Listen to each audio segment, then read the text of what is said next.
بسم اللہ الرحمن الرحیم۔ السلام علیکم ورحمۃ اللہ۔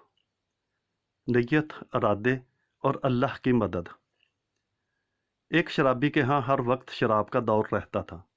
ایک مرتبہ اس کے دوست احباب جمع تھے، شراب تیار تھی۔ اس نے اپنے غلام کو 4 درہم دیے کہ شراب پینے سے پہلے دوستوں کو کھلانے کے لیے کچھ پھل وغیرہ لے آئے۔ وہ غلام بازار جا رہا تھا کہ راستے میں حضرت منصور بن عمار بصری رحمۃ اللہ تعالی علیہ کی مجلس پر گزر ہوا۔ وہ کسی فقیر کے واسطے لوگوں سے کچھ مانگ رہے تھے اور فرما رہے تھے کہ جو شخص اس فقیر کو 4 درہم دے گا میں اسے 4 دعائیں دوں گا۔ اس غلام نے وہ 4 درہم اس فقیر کو دے دیے۔ حضرت منصور نے فرمایا کہ بتا کیا دعائیں ہیں، کیا چاہتا ہے؟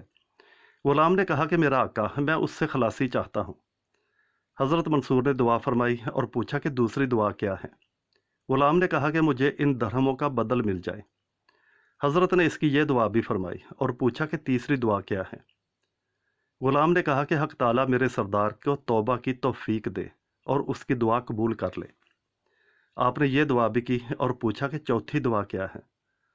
غلام نے کہا کہ حق تعالیٰ میرے سردار کی، تمہاری اور یہاں مجمع میں موجود ہر شخص کی مغفرت کر دے۔ حضرت منصور نے اس کی یہ دعا بھی کی۔ اس کے بعد وہ غلام خالی ہاتھ اپنے سردار کے پاس واپس چلا گیا۔ سردار اسی کے انتظار میں تھا، دیکھ کر کہنے لگا کہ اتنی دیر کہاں لگا دی؟ غلام نے سارا قصہ سنایا۔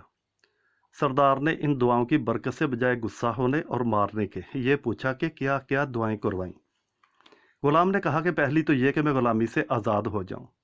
سردار نے کہا میں نے تجھے آزاد کیا۔ دوسری کیا تھی؟ غلام نے کہا کہ مجھے ان درہموں کا بدل مل جائے۔ سردار نے کہا کہ میری طرف سے تمہیں 4000 درہم نظر ہیں۔ 4 کی جگہ 4000۔ سبحان اللہ۔ تیسری دعا کیا تھی؟ غلام نے کہا کہ حق تعالیٰ تمہیں شراب وغیرہ فسق و فجور سے توبہ کی توفیق دے۔ سردار نے کہا کہ میں نے اپنے سب گناہوں سے توبہ کر لی ہے۔ اور چوتھی دعا کیا تھی؟ غلام نے کہا کہ حق تعالیٰ میری، آپ کی، ان بزرگ کی اور سارے مجمع کی مغفرت فرما دے۔ سردار نے کہا کہ یہ میرے اختیار میں نہیں۔ سردار کو رات کو خواب میں ایک آواز سنائی دی،